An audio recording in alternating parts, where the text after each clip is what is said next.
திருக்குறள் சிந்தனை. களவொழுக்கத்தில் தலைவனும் தலைவியும் கலந்து நுகர்ந்து மகிழ்ந்து வருங்கால், ஒரு நாள் தலைவியின் தோழி தலைவனின் முன்னே எதிர்ப்பட்டு, இனி நீங்கள் இங்கே வரலாகாது, தலைவியின் மேல் சில பழிமொழிகள் எழுந்துவிட்டன, அது மட்டுமல்லாமல் கட்டுக்காவலும் மிகுதியாயிற்று என்று சொல்லி, ஆகவே நீங்கள் வாராதிருப்பது நலம் என்றாள்.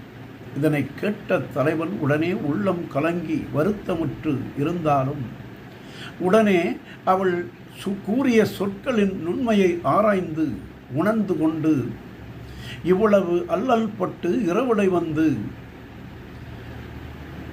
அவளை சந்திப்பதற்கு மிகு பேராவல் கொண்டு இருப்பதைக் காட்டிலும் எல்லாரும் அறிய திருமணம் செய்து கொண்டு ஒரு தடையுமின்றி பெருமகிழ்ச்சியோடு இடைபிரியாது நுகர்ந்து இனிது வாழலாமே என்னும்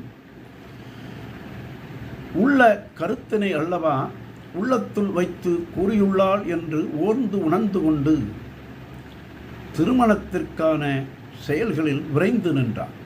ஆகவே அகத்தில் காதல் உடையவர்கள் புறத்தில் வெறுத்தவர் போல பேசினும் அதற்கு வேறொரு பொருள் உண்டு என்பதை உணர்த்துவதாக தெய்வப் புலவர் குறிப்பறிதல் அதிகாரத்தில், உறாதவர் போல் சொல்லினும் செரார் சொல் ஒல்லை உணரப்படும் என்றார்.